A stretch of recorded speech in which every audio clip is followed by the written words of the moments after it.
Luke McShane creates a sacrificial exchange in this match against Levon Aronian, which leads to his victory. So now this is the Aronian is playing with the white pieces, and Luke McShane is playing with the black pieces. So Aronian starts with the Queen's Gambit, and after the Knight to C3 move, this is the Queen's Gambit on the board, and the Slav defense is being played by Luke McShane.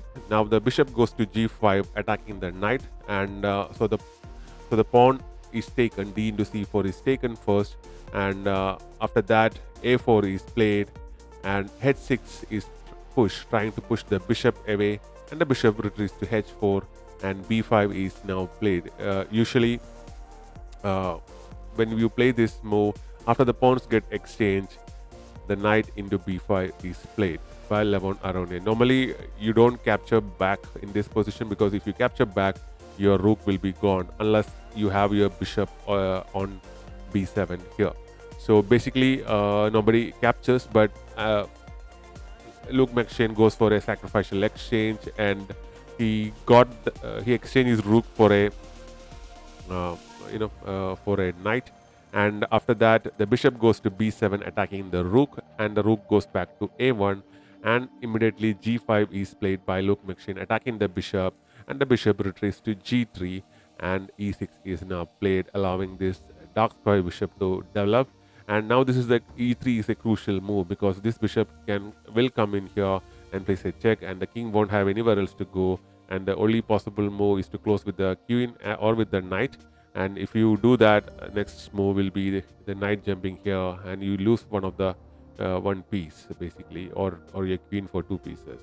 So immediately after the pawn move, bishop goes to b4, and the check is placed, and the king had to move. So as explained earlier, so in this position, if you close with your knight, this knight is pinned here, and the next move, the knight jump to e4 happens, and there is nothing you can do to protect this knight over here, unless going for an exchange for your queen for two pieces. So now the bishop get captured, and the game will continue basically. So because of that, the king had to move to e2, because the king will come to e2 anyways, and the knight comes to c6, and the knight to e1 is played by Levon Aronian. It was better to play your knight to e5 here basically, and there was a better position. He missed that, and knight to a5 by Luke, intending to bring his knight over here, attacking the rook.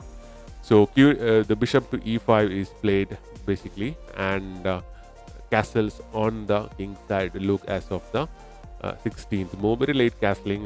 Levon cannot castle because of his king's position, and his king will remain in the center, allowing him to push his pawn on the king side, and his queen side is already pretty much broken due to that sacrificial exchange.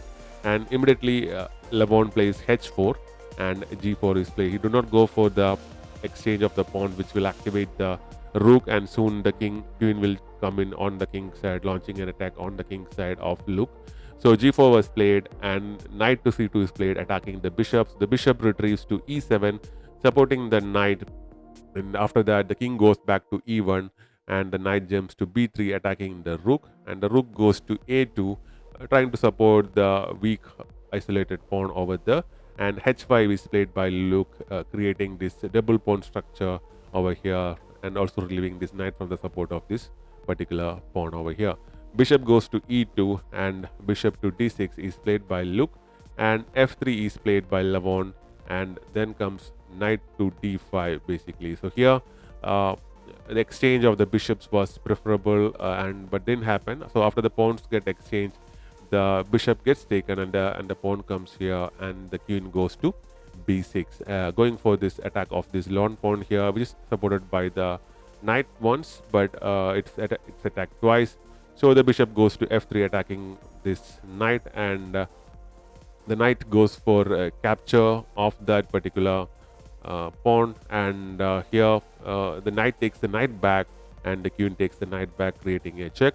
The queen closes the check, and queen to c1 happens with a check, and this move gets repeated twice or thrice, and in order to avoid the three move repetition, the bishop to bishop move is taken. Now because the queen is pinned, you have to take with your pawn, and after that the checks happen once again on the board.